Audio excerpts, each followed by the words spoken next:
이른 아침의 묘지는 아직 사람의 온기가 채 들지 않은 공간이었습니다. 안개가 낮게 깔린 산자락 사이로 정갈하게 정돈된 묘 하나가 모습을 드러냈습니다. 대기업 총수와 그의 아내는 그 앞에 나란히 섰습니다. 두 사람은 매년 같은 날, 같은 시간에 이곳을 찾고 있었습니다.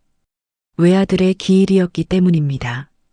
총수는 검은 정장을 입고 있었고 넥타이는 느슨하게 매어 있었습니다. 그의 표정은 늘 그랬듯 담담해 보였지만 눈가에는 깊은 피로가 남아 있었습니다. 아내는 조심스럽게 꽃다발을 내려놓았습니다. 손끝이 미세하게 떨렸지만 그녀는 그 사실을 숨기려 애썼습니다. 이곳에서는 울음도 감정도 모두 삼켜야 한다고 스스로에게 말하듯 행동했습니다. 묘 앞에는 이미 누군가가 다녀간 흔적이 있었습니다. 아직 시들지 않은 국화 몇 송이가 가지런히 놓여 있었습니다. 총수는 잠시 그 꽃을 바라보다가 고개를 들었습니다. 이 시간에 다른 방문객이 있을 거라고는 예상하지 못했기 때문입니다. 그때 묘의 맞은편에서 한 여학생이 눈에 들어왔습니다. 교복은 아니었지만 앳된 얼굴과 단정한 차림에서 학생임을 알 수 있었습니다. 그녀는 묘를 향해 서 있었고 두 손에는 종이 한 장을 꼭 쥐고 있었습니다. 그 종이는 접히고 구겨져 있었지만 상단의 글자는 또렷이 보였습니다. 서울대학교 합격 통지서였습니다. 여학생은 한동안 아무 말도 하지 않은 채 서 있었습니다. 어깨는 곧게 펴져 있었지만 그 자세는 어딘가 위태로워 보였습니다. 아내는 본능적으로 그녀를 바라보며 숨을 고르는 것을 느꼈습니다. 그녀의 모습이 이상하리만큼 이 장소와 어울리지 않는다고 생각했기 때문입니다. 잠시 후 여학생의 몸이 천천히 흔들리기 시작했습니다. 마치 오랫동안 참고 있던 감정이 더는 버티지 못하는 것처럼 보였습니다. 그녀는 손에 쥔 합격증을 가슴 쪽으로 끌어당겼습니다. 그리고 고개를 숙인 채 무너져 내리듯 그 자리에 주저앉았습니다. 아내는 무의식적으로 한 발짝 앞으로 나왔습니다. 그러나 총수는 아무 말 없이 그녀의 팔을 붙잡았습니다. 이곳은 아들의 묘 앞이었고 누구의 감정도 쉽게 넘나들 수 없는 공간이었기 때문입니다. 두 사람은 그저 지켜볼 수밖에 없었습니다. 여학생의 울음은 소리를 내지 않으려 애쓰는 듯 보였습니다. 어깨가 크게 들썩였고 고개는 깊이 숙여져 있었습니다. 그 모습은 슬픔이라기보다 절박함에 가까웠습니다. 무언가를 증명하려는 사람처럼, 누군가에게 보여주려는 사람처럼 느껴졌습니다. 잠시 뒤 묘지 관리인이 멀리서 다가오는 모습이 보였습니다. 다른 방문객 몇 명도 상황을 인지하고 발걸음을 늦췄습니다. 여학생은 그제야 주변의 시선을 느낀 듯 급히 일어섰습니다. 눈가를 손등으로 훔치고 합격증을 가방 안에 서둘러 넣었습니다. 그녀는 묘를 향해 한 번 더 고개를 숙였습니다. 아주 짧은 시간이었지만 그 인사는 무겁게 느껴졌습니다. 그리고 아무 말도 하지 않은 채 발걸음을 옮겼습니다. 총수 부부는 그 뒷모습을 가만히 바라보았습니다. 아내는 설명할 수 없는 감정이 가슴에 남아있음을 느꼈습니다. 총수 역시 시선을 거두지 못한 채 서 있었습니다. 그날 아들의 기일은 늘 그래왔던 조용한 추모로 끝나지 않았습니다. 묘지를 떠난 뒤에도 총수 부부의 발걸음은 쉽게 떨어지지 않았습니다. 차에 올라탄 뒤에도 아내는 창밖만 바라보고 있었습니다. 총수는 시동을 걸지 않은 채 잠시 핸들 위에 손을 얹고 있었습니다. 두 사람 모두 방금 본 장면에서 마음을 떼어내지 못하고 있었습니다. 아내는 집에 도착하자마자 곧장 서재로 향했습니다. 그곳에는 아들이 생전에 사용하던 물건들이 그대로 보관되어 있었습니다. 정리되지 않은 책장과 서류 상자들은 시간이 멈춘 듯한 인상을 주었습니다. 아내는 손에 먼지가 묻는 것도 개의치 않고 상자 하나를 열었습니다. 상자 안에는 대학 시절 노트와 파일들이 섞여 있었습니다. 수업 자료 사이사이에 봉사활동 기록과 일정표가 끼워져 있었습니다. 아내는 그 기록들이 낯설지 않다고 느꼈습니다. 아들이 바쁘다며 집에 잘 들어오지 않던 시기의 흔적이었기 때문입니다. 총수 역시 회사로 향하지 않고 집에 남았습니다. 그는 아들의 노트북을 켜며 비서에게 전화를 걸었습니다. 비서에게는 개인적인 요청이라는 점을 분명히 했습니다. 아들이 생전에 관여했던 장학금이나 후원 내역을 확인해 달라는 부탁이었습니다. 잠시 후 비서는 몇 가지 자료를 정리해 전달했습니다. 대부분은 재단을 통한 공식적인 후원이었고 이름도 공개된 것들이었습니다. 그러나 그 중 하나는 총수의 시선을 붙잡았습니다. 개인 계좌에서 정기적으로 송금된 소액 후원 내역이었습니다. 아내는 동시에 노트 한 권을 발견했습니다. 표지에는 아무 글자도 적혀 있지 않았습니다. 안쪽에는 날짜와 함께 간단한 메모들이 적혀 있었습니다. 공부를 도와준 날, 시험 결과, 다음 목표 같은 기록들이 이어져 있었습니다. 아내는 그 기록 속에서 반복되는 한 이름을 발견했습니다. 묘지에서 본 여학생의 이름과 같았습니다. 아내의 손이 잠시 멈췄습니다. 우연이라고 넘기기에는 너무 많은 정황이 겹치고 있었습니다. 총수는 비서에게 그 이름을 조심스럽게 전달했습니다.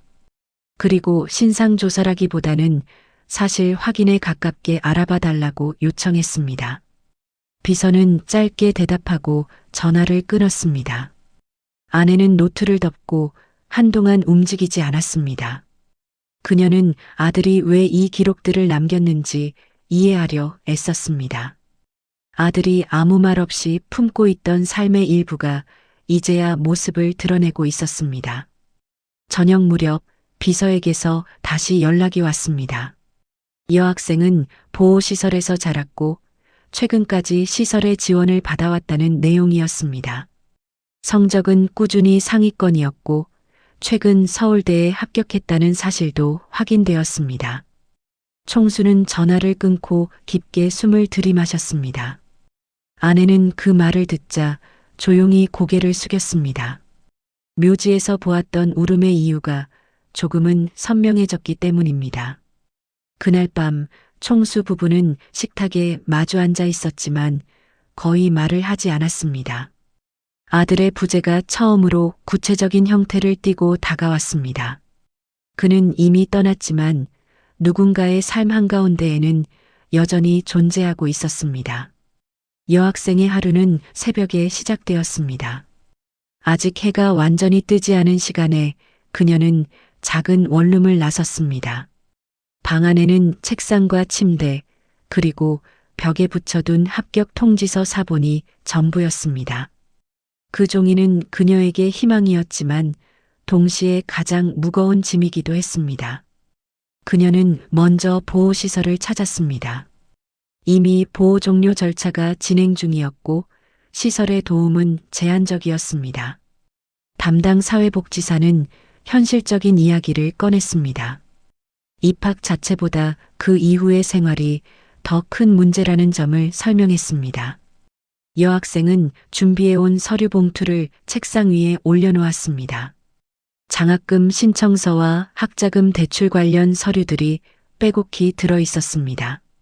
그러나 몇몇 항목은 공란으로 남아 있었습니다. 보증인과 안정적인 소득 증빙이 필요했기 때문입니다. 시설을 나선 뒤 그녀는 곧장 대학 행정실로 향했습니다. 캠퍼스는 새 학기를 앞두고 분주했습니다. 신입생 안내 현수막과 분홍색 벚꽃이 묘하게 어울려 보였습니다. 그 풍경은 그녀에게 아직 허락되지 않은 세계처럼 느껴졌습니다. 행정실 창구 앞에서 그녀는 한참을 서 있었습니다. 직원은 안내서에 적힌 절차를 차분히 설명했습니다. 규정은 명확했고 예외는 거의 없었습니다. 여학생은 고개를 끄덕이며 메모를 했지만 표정은 점점 굳어갔습니다. 캠퍼스를 나와 향한 곳은 아르바이트하던 식당이었습니다. 점심시간을 앞두고 가게는 이미 바쁘게 돌아가고 있었습니다. 매니저는 근무 시간을 늘려달라는 요청을 곤란한 얼굴로 거절했습니다. 이미 인원이 꽉 차 있었기 때문입니다. 여학생은 계산대 뒤에서 손님들의 주문을 처리하며 생각에 잠겼습니다. 하루 몇 시간을 더 일해도 등록금에는 턱없이 부족하다는 계산이 머릿속을 맴돌았습니다.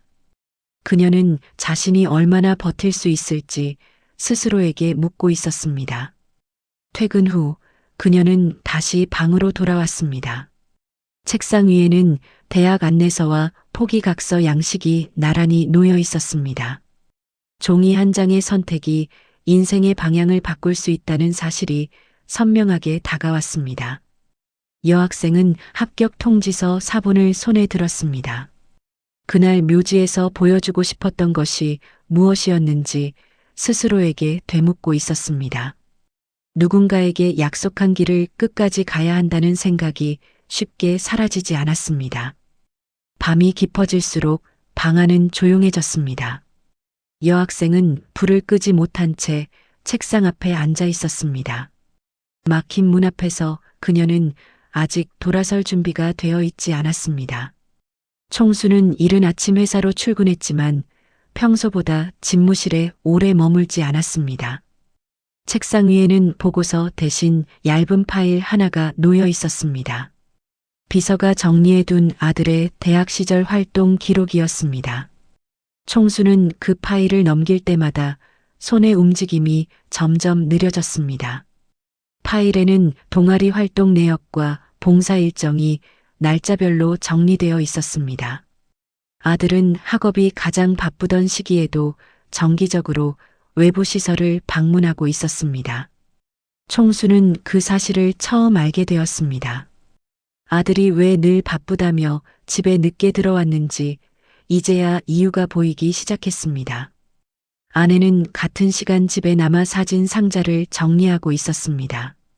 오래된 앨범 속에는 가족 사진보다 친구들과 찍은 사진이 더 많았습니다. 그중 한 장에서 그녀의 시선이 멈췄습니다. 낯익은 얼굴이 사진 속 구석에 담겨 있었기 때문입니다. 사진 속에는 아들이 작은 교실에서 아이들과 마주 앉아 있었습니다. 칠판 앞에는 문제풀이 흔적이 남아 있었고 책상 위에는 참고서가 펼쳐져 있었습니다. 그리고 맨 앞자리에 묘지에서 본 여학생이 앉아 있었습니다. 아내는 그 장면을 오래 바라보았습니다. 총수는 점심 무렵 대학 시절 아들의 동아리 선배를 만났습니다. 선배는 당시 상황을 차분히 설명했습니다. 아들은 단순한 봉사가 아니라 특정 학생의 진학을 목표로 도와주고 있었다고 했습니다. 그 과정이 몇 년에 걸쳐 이어졌다는 사실도 덧붙였습니다. 총수는 그 말을 듣고도 한동안 아무 반응을 보이지 않았습니다. 아들의 선택이 가볍지 않았다는 점이 분명해졌기 때문입니다. 그는 개인적인 감정보다 책임에 가까운 감정이었음을 느꼈습니다. 집으로 돌아온 총수는 아내와 마주 앉았습니다. 두 사람은 각자가 확인한 자료를 조용히 공유했습니다. 서로 다른 조각들이 하나의 이야기로 이어지고 있음을 느꼈습니다. 아내는 아들이 왜 아무 말도 하지 않았는지 이해하게 되었다고 생각했습니다. 그는 약속을 말로 남기기보다 행동으로 지키는 사람이었기 때문입니다.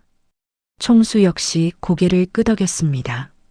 그날 밤 부부는 아들의 묘를 다시 떠올렸습니다. 그곳에서 울고 있던 여학생의 모습이 이제는 우연이 아니게 되었습니다. 시간은 멈춘 것이 아니라 다른 방식으로 이어지고 있었습니다. 여학생은 며칠째 낯선 기척을 느끼고 있었습니다.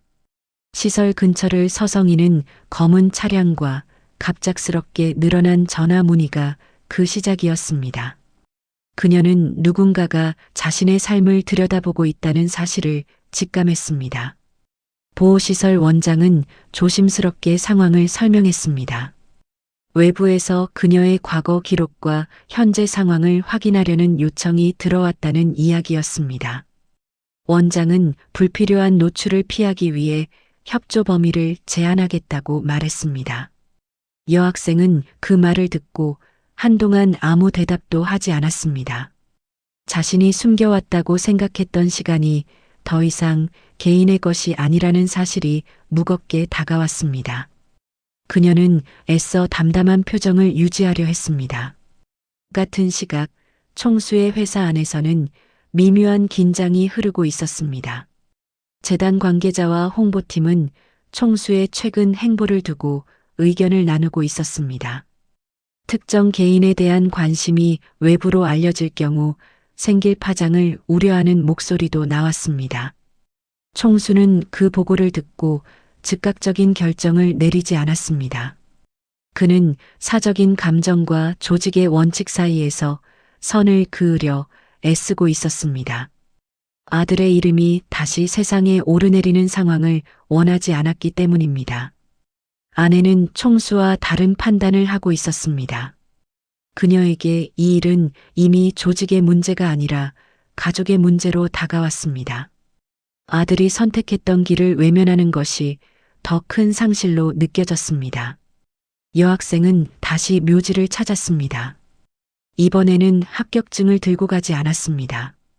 그녀는 그 자리에 서서 스스로에게 질문하고 있었습니다. 누군가의 도움 없이도 이 길을 가야 하는지 아니면 도움을 받아도 괜찮은지에 대한 질문이었습니다. 그 답은 쉽게 나오지 않았습니다. 그날 밤 총수는 늦은 시간까지 집무실에 남아 있었습니다. 책상 위에는 아들의 노트와 재단 규정집이 나란히 놓여 있었습니다. 두세 개의 경계에서 그는 결정을 앞두고 있었습니다. 여학생은 입학식을 앞둔 날 새벽부터 눈을 떴습니다. 작은 방 안에는 아직 풀지 못한 짐과 새로 받은 학생증이 함께 놓여 있었습니다. 그녀는 학생증을 한참 바라보다가 조심스럽게 목에 걸었습니다. 캠퍼스는 이전에 방문했을 때와는 전혀 다른 모습으로 다가왔습니다. 안내 요원과 신입생들이 분주하게 움직이고 있었고 웃음소리도 곳곳에서 들려왔습니다. 여학생은 사람들 사이를 지나며 자신이 이곳에 있어도 되는 사람인지 스스로에게 묻고 있었습니다. 강의실에 들어선 그녀는 맨 뒷자리에 조용히 앉았습니다. 책상 위에 교재를 정리하는 손길은 조심스러웠습니다. 모든 것이 낯설었지만 그 낯설음을 외면하지 않기로 마음먹었습니다. 수업이 끝난 뒤 그녀는 학교 게시판 앞에 멈춰 섰습니다. 멘토링 봉사 모집 안내가 눈에 들어왔기 때문입니다.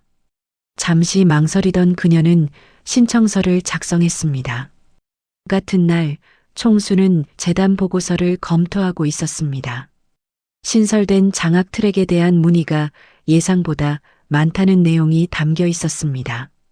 총수는 조용히 서류를 덮으며 이 변화가 일시적이지 않기를 바랐습니다. 아내는 장학사업과 연계한 추가 프로그램을 제안했습니다. 단순한 금전 지원이 아니라 삶을 이어주는 구조가 필요하다고 말했습니다.